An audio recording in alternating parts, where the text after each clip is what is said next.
Hi, it's Mandy back with another video. Today I want to talk about higher education for those diagnosed with autism spectrum disorders and why some tasks and some subjects are potentially more difficult. And this could be high school or college. So we have a child who's doing fantastic at school, right? Diagnosed with a spectrum disorder. And then they get to those English classes where they have to start to write papers. And I get this from parents all the time. Again, it actually starts maybe late elementary school, and depending on how much writing the student has to do in middle school, by high school, and absolutely by college, we see these kinds of tasks that I'm about to talk about. So the question is why is higher education so difficult? So I'm going to stick with one idea, and I'm going to focus on English and the content areas that are taught in English and why this is so hard.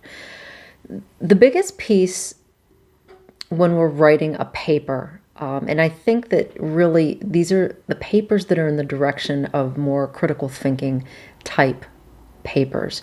So middle school, late elementary school, it's more about formulating the idea, or, you're reading something, you're getting the concept and being able to form the sentences and make a paragraph. And then as the child gets older, again, like middle school, high school, there starts to be, what do you think about this? Add your own piece, citing sources, those types of things. One of the biggest metacognitive skills that's involved in working in the critical thinking arena for English papers is saliency, or task saliency. So what saliency means, it's a big word for picking out the important parts or what stands out. When we talk about task saliency, this is when you're moving through a task, specifically writing a paper.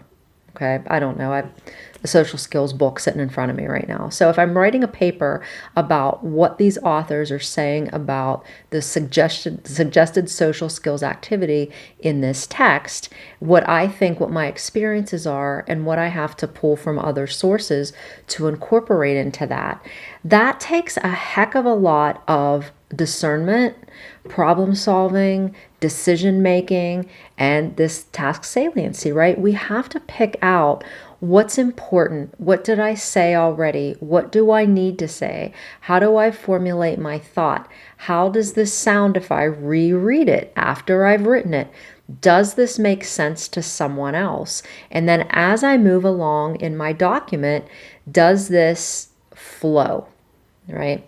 So how many of you out there have older kids that are diagnosed with spectrum disorders that seem to still write in this choppy way, I'll call it, with just sort of recalling and restating facts, and they have very difficult time with paraphrasing?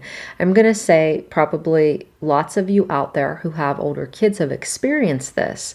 And this is why this piece of cognition takes a lot of metacognition and metacognitive strategies. And as I've said in my earlier videos about executive functioning, we have to be able to have mastered different cognitive functioning like attention and problem solving and flexibility and set shifting to be able to effectively use metacognition. And metacognition includes, for this task, all of those things I said earlier. What do I need to say? How do I need to say it? I need to think about how other people will view my work. And did I meet all the criteria?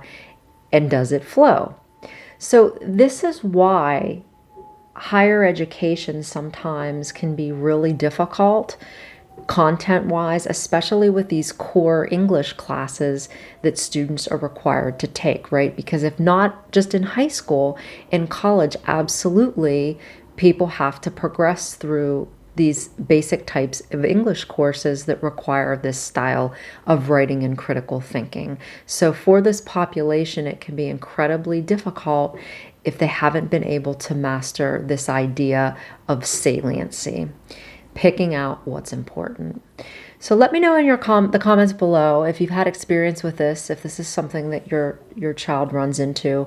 I see it a lot, and I think it's really tough to say that, a child's, smart or they're not smart, or they're high functioning or not high functioning, when these are these little pieces that seem to go under the radar until we're presented with a task like this.